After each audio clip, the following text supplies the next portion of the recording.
Australian Story had a world exclusive with Bon Scott's brother speaking publicly for the first time, along with others in Bon's close circle who'd kept quiet for decades. It's one of the most popular stories in this program's history, and to mark the 50th anniversary, we're bringing you an encore screening.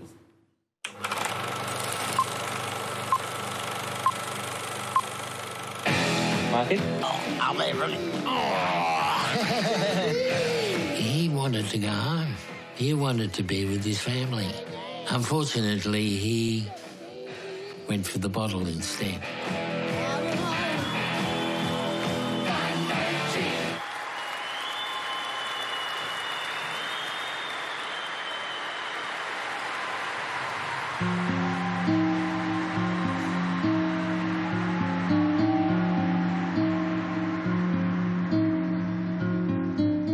When the band was making it in London, I lost my first name. I became Bon Scott's brother.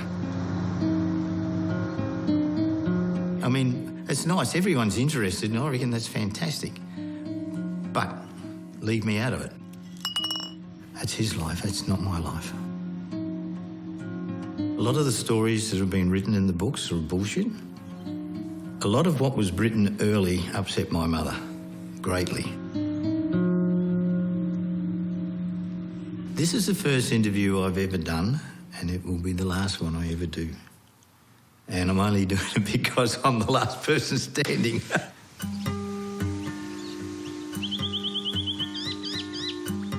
The Scott family had a bakery in Kirriemuir in Scotland. My father wanted a new start and settled in Fremantle. Ron was about 5. My mother used to call him Ronnie. So it was Ronnie Scott from Bonnie, Scotland. It wasn't until he started in the band that they broke it down to Bon. But in the family, we always called him Ron. He was very quiet when you were with him by yourself. But when Bonnie was around a lot of people, he was a performer. He enjoyed the cheekiness of it all. He wanted to be the centre of attention a lot. He loved being the centre of attention. I put it down to his size. Because he was only 5 foot tall at the time, you could not dare Ron to do anything because he would do it. He would take the challenge up. And I think that was because he was trying to prove himself here.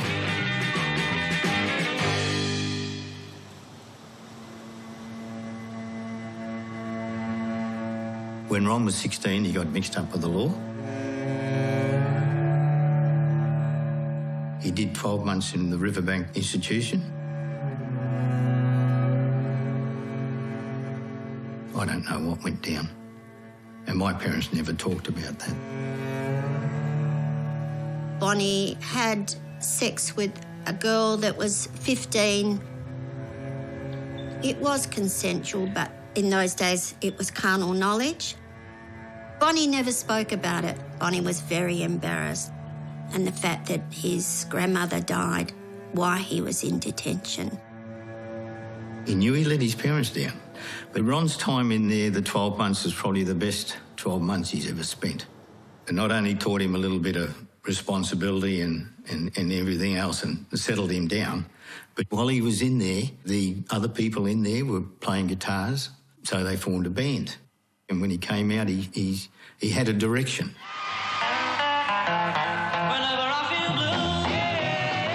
The minute he got out, he knew what he wanted to do and he formed the Spectres. They would do covers of all their favourites like Chuck Berry. He was playing drums. But he also loved the spotlight of being a singer, so he was a little bit torn between drumming and singing. I was in a band. We were opposition bands in a very small club scene. I suggested to Bon that we join ranks and form one band and have 2 lead singers. And we formed a band called the Valentines. Bonnie was down the back singing some harmonies and hardly noticeable, really, in the Valentines. But he was definitely, on the live gigs, he was the star of the show. And Vince knew it too. The Valentines reached a pretty big height, and then there was nowhere to go, like, and music wasn't up there anymore. As it turns out, there was a vacancy in a band called Fraternity, and the bass player, Bruce Howe, invited Bond to join the band.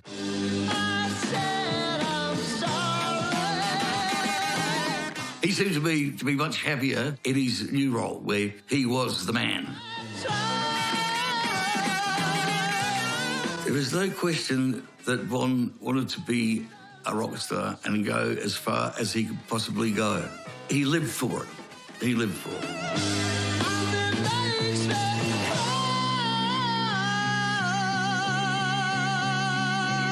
First prize, $2,000 in cash.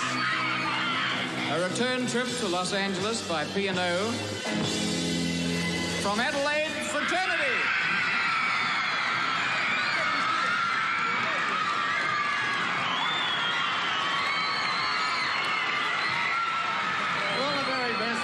We did it for Adelaide too. We really did it for you. Thank you.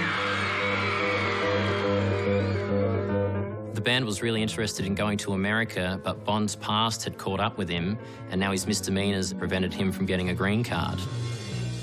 So it was decided that the band would go to England.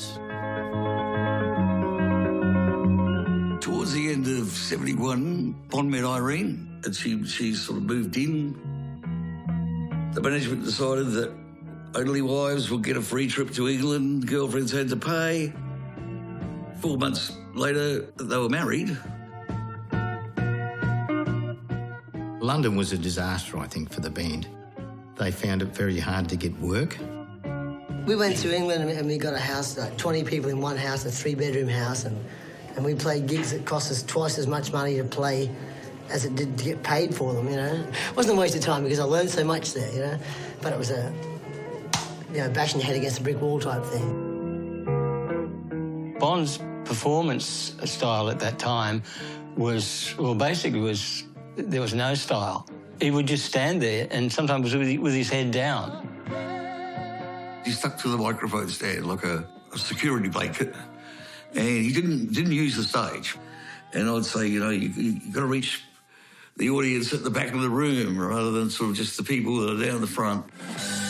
And we'd talk about how to use television, you know, look down, straight down the barrel, follow the camera. Bond was like a sponge, and he was learning and taking and grabbing, you know, bits to make his craft better. And Fraternity was where Bond learnt to sing, was where Bond learnt to be a front man. I think it was a really great place for him to launch out of. But after a couple of years of struggle, Fraternity had to admit defeat in England, and they came back to Australia and they basically fell apart. And that put a strain on all their relationships. Bond and Irene basically had separated. He's not in a band for the first time in 10 years. He had to get a day job at the Wallaroo fertiliser plant on the Port Adelaide docks, and he thought his dreams were over. If we didn't work for a week or so, you know, that's it. He would go nuts. There was no future, there was only now, and he would take risks on his motorbike. He didn't give a bugger whether he lived or died the next day. There was a pattern with Ron. Yeah, he did get bored very quickly. He never worried about tomorrow. Tomorrow's another day. Bond's life was about fun. I think he used to push the envelope. It was just in his nature. My mother always told him off. You're drinking so much. And that was from 16, 17. But you could say it once, maybe twice. After that, he argued.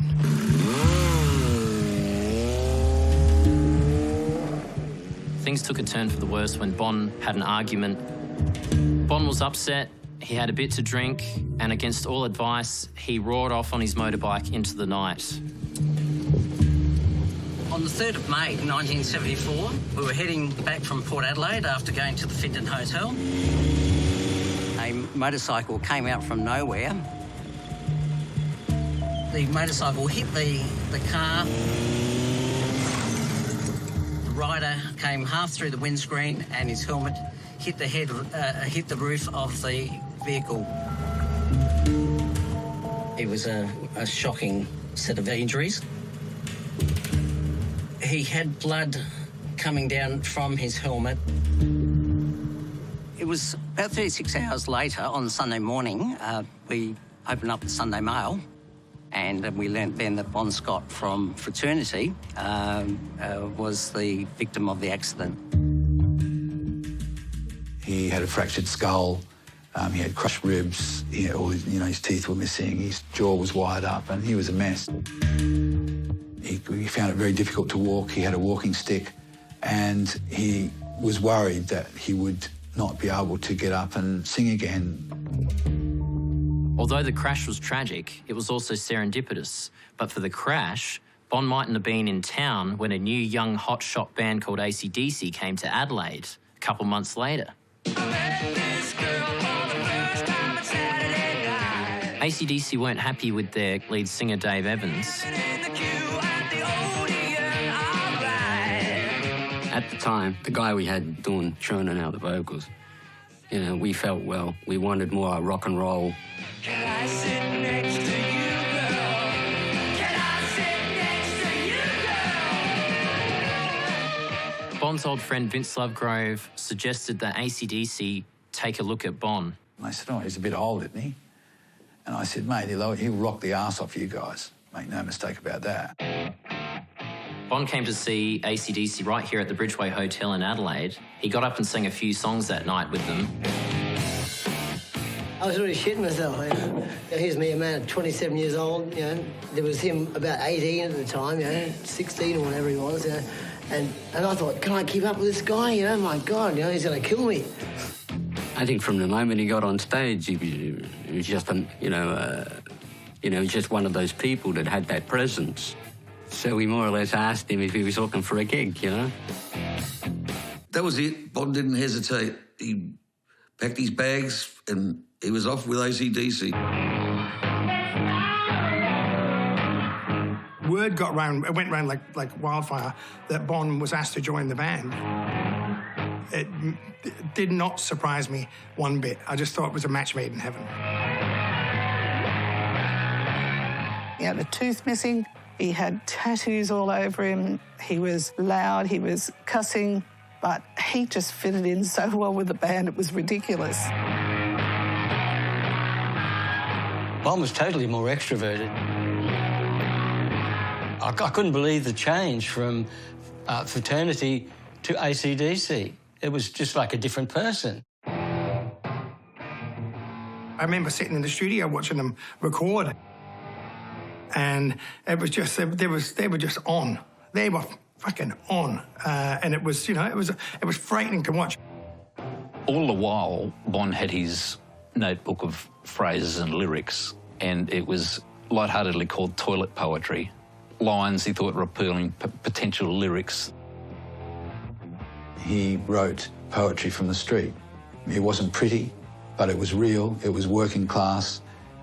This is how the people who bought AC/DC records talked. They related to Bon's words. You got to keep your eyes and ears open for lines and words and all, and ideas and just pictures, And so... And kangaroos. Kangaroos, yeah, and you're right around it, They were definitely ribald. I mean, just about every song had something to do with sex, but very clever. Many people see your use of indecent language in your act as, well, outrageous. Do you see it as an essential part of your act? I've never said fuck on stage yet. You just said it there. 5, 4, 3, 2, 1, fader. When Countdown began on ABC TV, Go.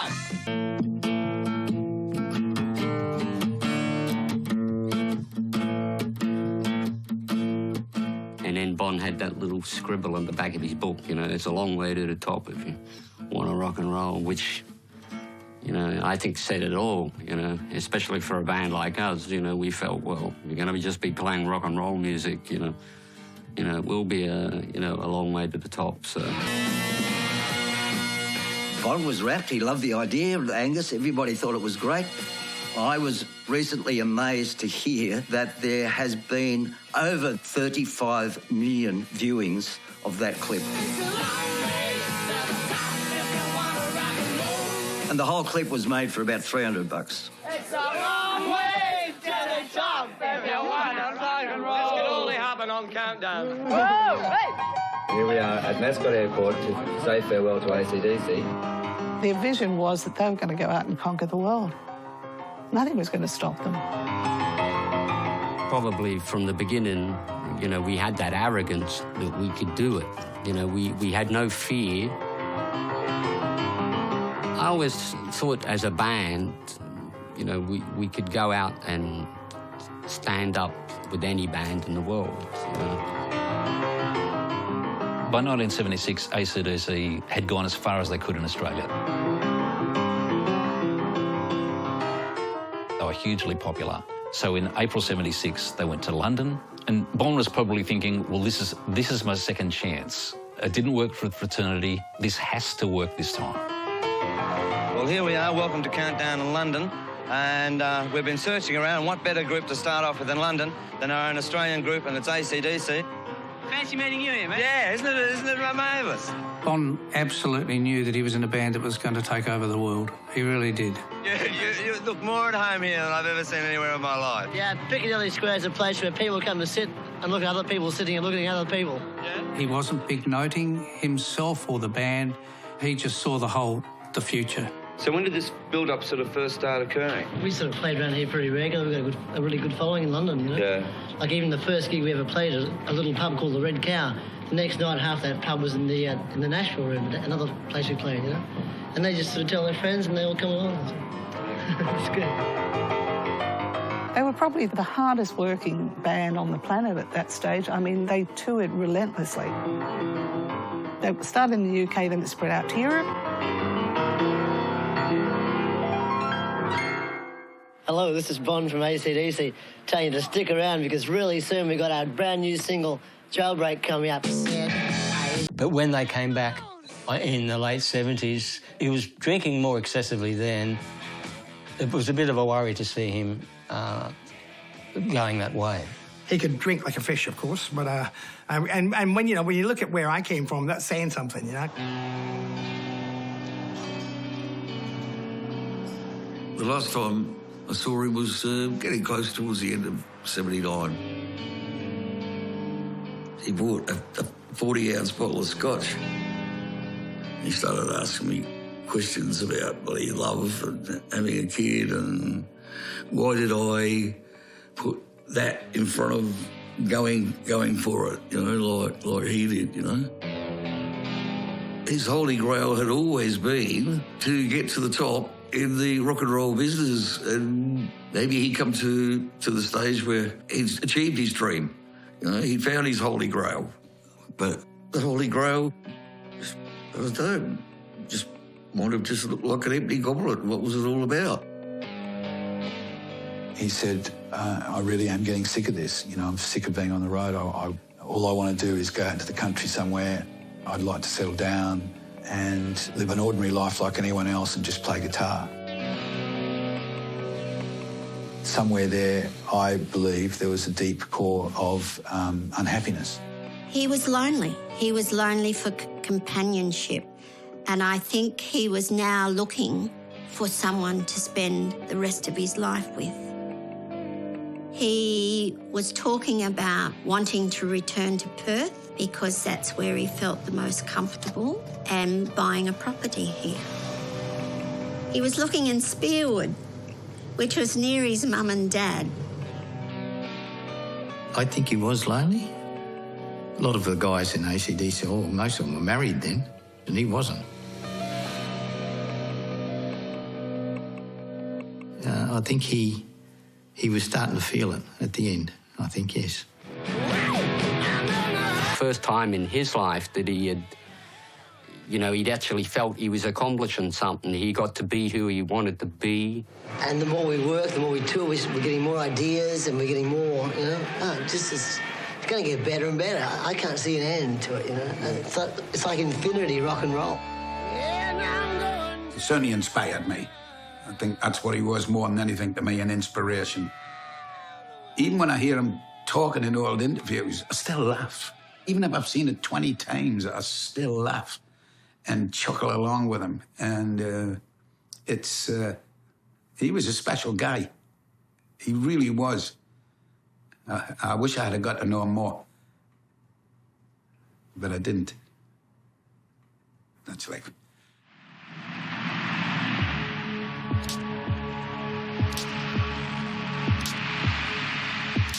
Over the years, there's been all sorts of theories and beliefs of what really happened to Bon. The band were in London. Malcolm and Angus were in the studio, putting some rough ideas down for the next album. But Bon wasn't required at that point, so he sort of had some time to himself. My understanding is that he went out and met up with friends and drank way too much. And he came back with a friend. Alistair drove Bon back to Bon's place, but Bon had passed out on the way. He couldn't lift him, so he thought, well, I'll take him back to my place, which he did. Bon was sound asleep, and Alistair went upstairs and made Bon as comfortable as he could in the car. They came down apparently and threw a blanket over him so he wouldn't be cold, and then the rest is history, that he died the next morning.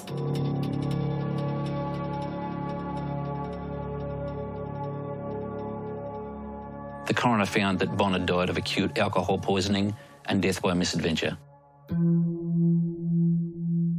Bon passing as he did, on his own in a car in the freezing cold, after all his hard work and all his heartbreak getting there, was just an incredibly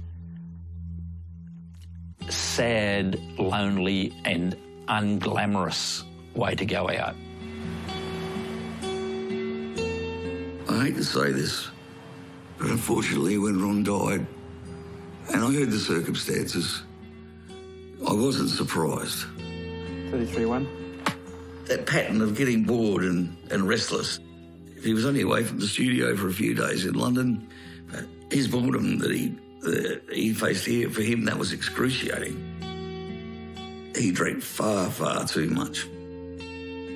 I did wonder if he would push it too far one day, and sadly, he obviously did.